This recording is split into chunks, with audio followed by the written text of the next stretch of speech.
Vārds Jānim Tudinam, Saskaņas centrs. Jāsaka, tiešām šodien zālē mums tik daudz vienotības un saskaņas, tā kā redzēsim, ar ko šī vienotība un ar ko šī saskaņa. Vasarī šodien Feimeņos, prieks jūs redzēt, laiks iet 5 minūtes, tiešām, kā teicās, ja Latvija tiešām būtu saskaņa un vienotība, mēs dzīvotu daudz labāk. Es domāju, alegoriski varbūt tas nepolitiski. Diemžēl, kā arī teicam, šīs tēmas vadmotīvs ir tas, vai dzelzceļš un ceļi kā tādi Latgalē ir vispār kaut kas galvenais un kaut kas nepieciešams. Jā, tā nu ir. Diemžēl, burtiski vakar es runājos ar vienu vienkāršu strādnieku no Latvijas dzelzceļa, kurš strādā Reizeknes pār Krievu valodā puķīri moļņi, tas ir ceļa remontnieks.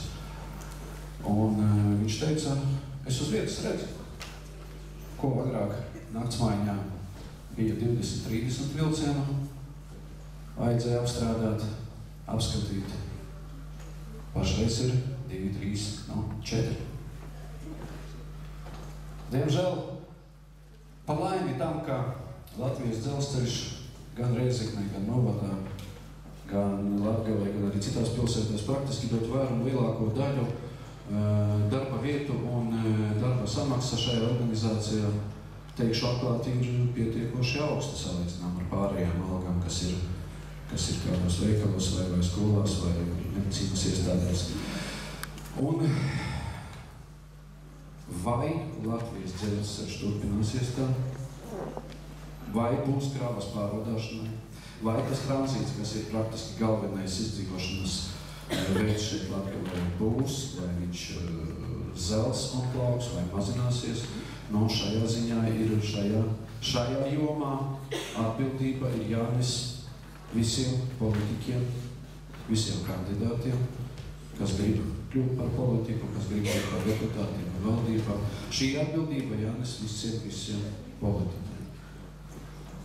Kā nest atbildību un kas nesīs atbildību, tas būs jūsu ziņā. Es laikam pārteru, bet tas laikam bija ievads tieši par šodien spēju. Paldies!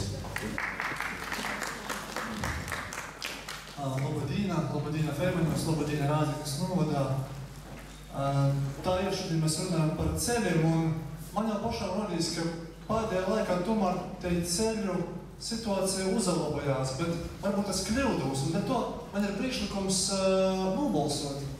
Jūs ir nobalsot, tad jautājums ir tāds, vai jūs piekrītat tam, ka pēdējā laikā ceļu situācija uzlabojās, vai attiecīgi pasliktinājās? Tie, kas piekrīt, ka uzlabojās, redzu pats ir rūpas. Paldies, un kas nepiekrīt tam?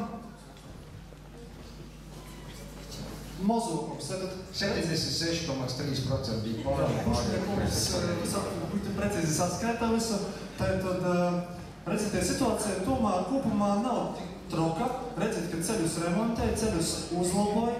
Man liekas svarīgi arī nodrošinot, lai tie ceļi netiktu tik dreiži samaitoti ar porogu smagam kravam, ar porogu, kā es saku, nepareizu uzturiešanu. Un tī ir vajadzīga kārtība.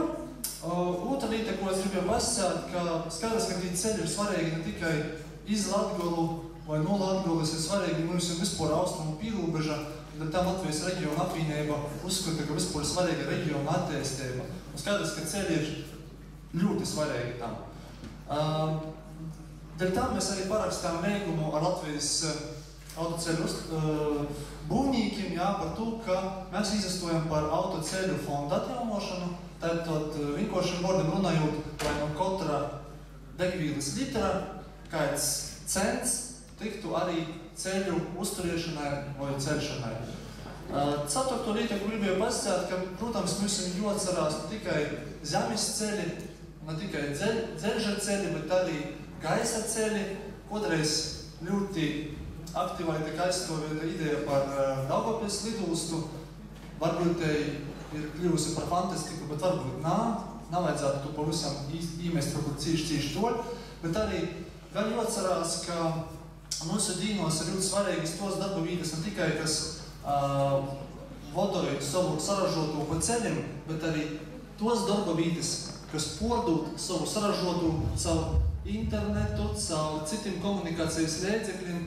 Tātad, jo pasaulī ar vien populārāk ir te doma, ka strodot reģionā, strodot lokāli, bet pordūt savu produkciju visā pasaulī. Un pēdējais, ko gribu pasēt, ka skaidrs, ka mēs visi itā arī prīškā asūši esam, ja ne vienā laivā, pat var sacēt vienā dzelzceļa sastāvā, un neatkarīgi no to, kas tiks iebalsots Saeimā, ir bijis kopīgais vilcīns jovalkas prīšku, lai Latgolā būtu dzēve labāka, un es novēlēju saviem kolēģiem šobrīd un konkurentiem tomēr gūdaprotu un tiešām labi strādāt Latgolas labā. Paldies! Kungi, centīšos jums īsti 5 minūtēs, droši vien daudz ko nāksies izlaist, lai izstāstīt, bet centīšos īsti paskaidrot, kas tad īsti ir bijis saistībā ar ceļu infrastruktūras uzlabošanu Latgalē un kam vēl būs būt, un tieši tāpat arī par dzelzceļu. Par ceļiem situācija sekojoša. Jau vairāk kā 3 gadi. Roņa kungs bija pirmais ministrs, tagad ir Matīsa kungs. Mēs esam uzlikuši par galveno uzdevumu pēc iespējas vairāk veidot melno segumu. Es apzināti nesaku asfaltu betonu, es saku melno segumu uz ceļiem tā iemesla dēļ, ka ir pietiekami efektīvi šajā reģionā izmantojama tā saucamā virsmas apstrāde. Ja kāds no jums ir bijis, piemēram, Saksta galā vai pirms pāris dienām, starp citu Mežvidi 2, piemēram, Bērsgalē vai Rogovkā vai daudzās vietās ir uz parastā krānas ceļa virsū bitumens akmeņi ir melnais segums, kas ir ārkārtīgi labi eksploatējums, kas neput, kas diezgan labi arī kalpo pie pietiekami smaga transporta pārvietošanās, bet maksā 10 reizes lētāk nekā asfalta betons. Un šo segumu īstenībā Latgalē jau pa pagājušo gadu ir 200 km uzlikts, un šogad tas turpinās. Cik es zinu, te vesela virkne uz Ilzes kalnu turiņu būs projekts, uz daudzām vietām tie projekti būs, un jums te uz vietas būs krietni vieglāk ārtāk. Starp citu, pa piemēru no Maltas līdz Mākoņkalnam tur ir 11 km posms, kas ir ar šo dubulto virsmu apstrādāts un ļoti labi kalpo. Tātad šādi projekti Latgalē tieši ir iesākts realizēt, uz priekšu būs arvien vairāk un vairāk. Otra lieta, kas ir programma, kas sakārto valsts galvenos ceļus. Piemēram, aiz Rēzeknes uz priekšu Lūdza, tagad šobrīd, starp citu, labi zinat, ir Viļāna Rēzekne, ir tie posmi, kur ir pamatīgi darbi, kur strādā, bet atkal, ja jūs esat ievērojuši, tad nevis roku būbekļi līdz zemes centram un pievar pilnu ar materiālu un iztērē milzīgus miljonus, nē. Jauna tehnoloģija, 50 cm kārta, noņem reciklē, liek virsū asfaltu betonu, respektīvi kaitē reizi nevis pa miljonu kilometru, bet pa 50% lētāk. Tas nozīmē to, ka ministrija šobrīd plānveidīgi spiež uz to, ka līdzekļus, kas ir mūsu rīcībā, līdzekļi nav lieli. No 7. līdz 13. gadiem ir apmēram 180 miljonus ceļiem iztērē Latgales reģionā tieši kopā. Un tas ir daudz. Par to var izdarīt daudz, bet ja tās tehnoloģijas izvēlās pareizes, tad var izdarīt vēl daudz vairāk. Respektīvi tās virsmas būs vairāk, viņas būs melnās virsmas, tas būs kurā gadījumā virsmas apstrāde, kurā gadījumā asfalta betons, bet viņš būs. Tas mērķis, ko mēs gribam sasniegt vienos 4 gados, lai mums izdotos, tas mērķis ir, lai pa tiem ceļiem, pa kuriem braukā sabiedriskais transports, ir melnā virsma. Lai nekrīt autobusiem logi ārā, lai neput. Respektīvi, par tiem ceļiem, kur ir sabiedriskā transporta maršruti, tur būtu jābūt melnai virsmai. Par ceļiem tas bija īsumā. Otra lieta, kas ir būtiski dzelzceļš.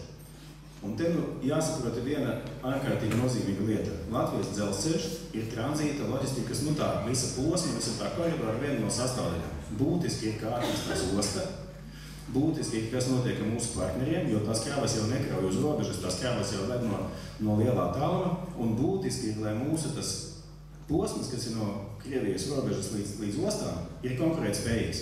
Viena lieta, protams, ir politika, un ja Putins teiks nevest, tad nevedīs, bet otra lieta, protams, ir konkurētspējīgas cenas. Un te Latvijai padomā ir nākamajos 7 gados, nākamajā posmā veikt dzelzceļa elektrifikāciju. Tas ir 1,5 miljardu dārgs projekts. Bet šis projekts uz 1 tonna kilometru kravām iedotu vismaz 1 eiro ekonomiju. Liekas, ka tas ir 1 eiro, bet 1 tonna kilometrs maksā 10 eiro, tas ir 10% ekonomija. Skatoties tādā kopējā plāksnē, tā ir pamatīga ekonomija. Tas nozīmē, ka, ja mums izdosies elektrificēt dzelzceļu, tā kā mēs to domājam, tad tās kravas caur Latviju ies Vēl vairāk nekā viņas gājušas pagājušajā gadā, starp citu, bija dzelzceļam vislielākais apgrozījums vēsturiski. Es ne visai piekrītu arī Putina kungam. Pagājušā vai tik nebija tas rekords pagājušā gada. Bet tā līkne ir uzgājis augšā un tas kravu apgrozījums ir tā kā padomu gados. Tas ir pamatīgi liels un viens no galvenajiem iemesliem, kura dēļ kravas sāk jau vairs nespēja, kā saka, tik daudz, cik viņu ir braukt cauri, ir kapacitātes trūkums, jo pa vienām sliedēm ir gan pasažieru, gan kravu pārvadājumi. Ir vajadzīgi intervāli, sevišķi, ja viņi iet pa vienu sliedi, nevis pa paralēlajām. Sīkumas neiedzināšos. Virziens tagad līdz Aiviekstei jau ir izbūvētas tās divas sliedes, un šis virziens būs divas sliedes, un dod Dievs, lai mēs kaut kādos gados 5 tiekam pie elektrifikācijas. Tad mēs būsim vēl efektīvāki, mēs būsim arī daudz zaļāki, jo, kā mēs labi zinām, mums ir no CO2 emisiju viedokļa jātaupa, un viens no variantiem, kā taupīt, ir braukt ar elektrību, nevis ar dīzeli. Respektīvi, šis projekts, manuprāt, tautsaimniecībai dos gan darba vietas, gan ienākumus cilvēkiem, gan arī reāli uzlabos konkurētu spēju uz dzelzceļa. Un pats pēdējais, ja būs šāda lieta, tad pasažieru pārvadājumus varēs organizēt daudz komfortablāk, respektīvi dzelzceļš ir mugurkauls un cilvēkus ar autobusiem pieved uz dzelzceļu un tādējādi taupīt atkal naudu. Paldies, pārsniedzu laiku piedodiet. Jā, paldies.